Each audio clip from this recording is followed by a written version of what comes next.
Alright guys, so today we are talking about my 5 favorite features of the Canon EOS R5.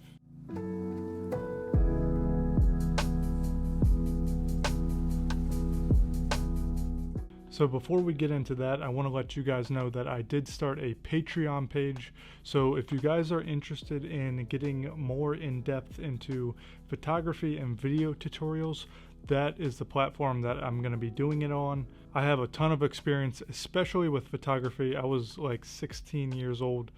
Yeah, so that was about 16 years ago where I first picked up a camera, and ever since I've been absolutely obsessed. So I definitely want to share what I've learned and all of my experiences with you guys. So if you are interested in joining my Patreon page, then I will link that below. Alright, so my first favorite feature of this camera is that it's super durable. The shutter life expectancy of the Canon EOS R5 is 500,000 shutter actuations. To put that into perspective, the Canon EOS RP only has an average shutter life expectancy of 100,000 shutter actuations. So the robust shutter, along with the really durable weather resistant sealing, which has been shown to be improved from the EOS R5 in certain parts of the camera, really makes this a great choice if you are looking to take some photos in the snow, or maybe you want to set your camera up outside and take a time lapse of, a storm or something like that, which I've done.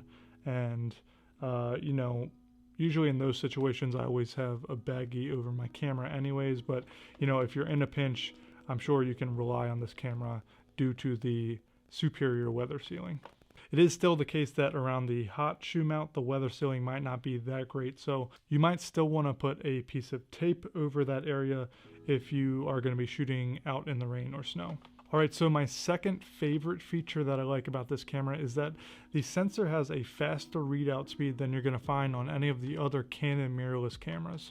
So that includes the RP, the R, and the R6. And while you do still get some of that rolling shutter and the banding coming from artificial lighting, you'll definitely notice that it is better controlled when compared to the other cameras. When I used to shoot on the Canon EOS R6, I actually just stayed away from the electronic shutter just because it was so easy to get that rolling shutter effect when I was taking photographs.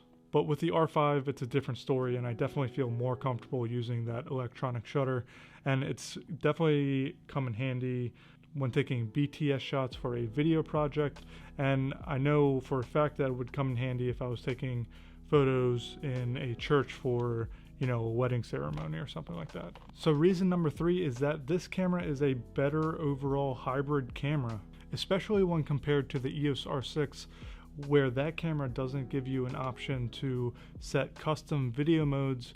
You do have that option on the Canon EOS R5. So, personally, I set my custom 1 to 24 frames per second 4K HQ, and then my custom 2 is 4K 60 frames per second, and then custom 3 is 4K 120 frames per second. It's just really nice having access to all of those options on the fly, and for a lot of professionals, it's absolutely necessary. The other great thing about this camera is that you can modify the multi-function button to switch directly to video if you're in photography mode, or vice versa. So you have that really quick switch if you need to grab a quick still or a quick video. So the fourth reason that I really like the Canon EOS R5 is that the video options on this camera are really amazing. You have the option to shoot 8K uncropped if you need that feature, and obviously while it does overheat faster than the other modes,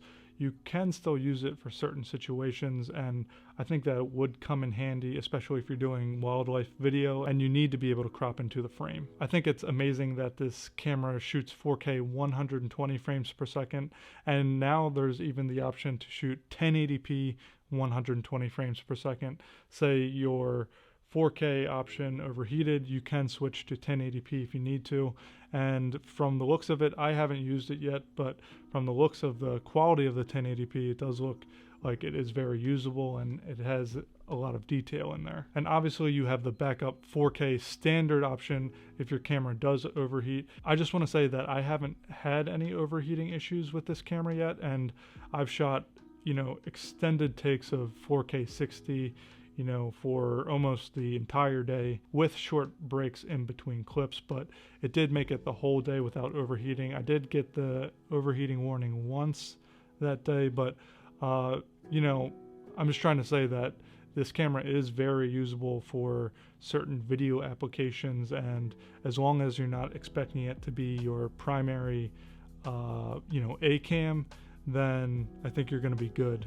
And even then, you know, if you aren't doing work that really requires the highest resolution, then you can stick this camera into, you know, a 4K crop mode, which doesn't overheat, and then just use a wider lens if you want to do a longer take for an interview or something like that. And finally, more recently, with a firmware update, you can now shoot C-Log 3. Basically, what I've been doing with C-Log 3 is exposing my shot a little bit brighter than I would with C-Log 1. And it definitely does seem I'm getting a little bit more color information and detail in the shadows, so that is nice.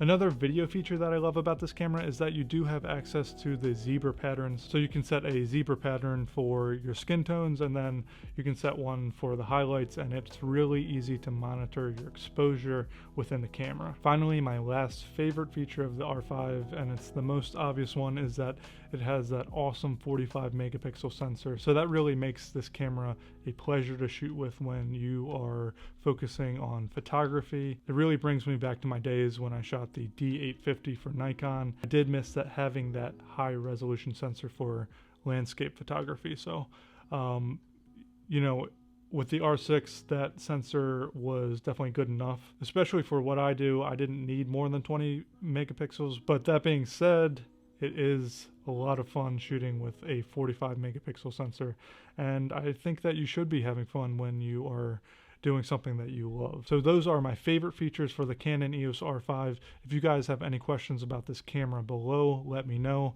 And again, if you guys are interested in more in-depth tutorials for video and photography, then join my Patreon page, which I linked in the description below.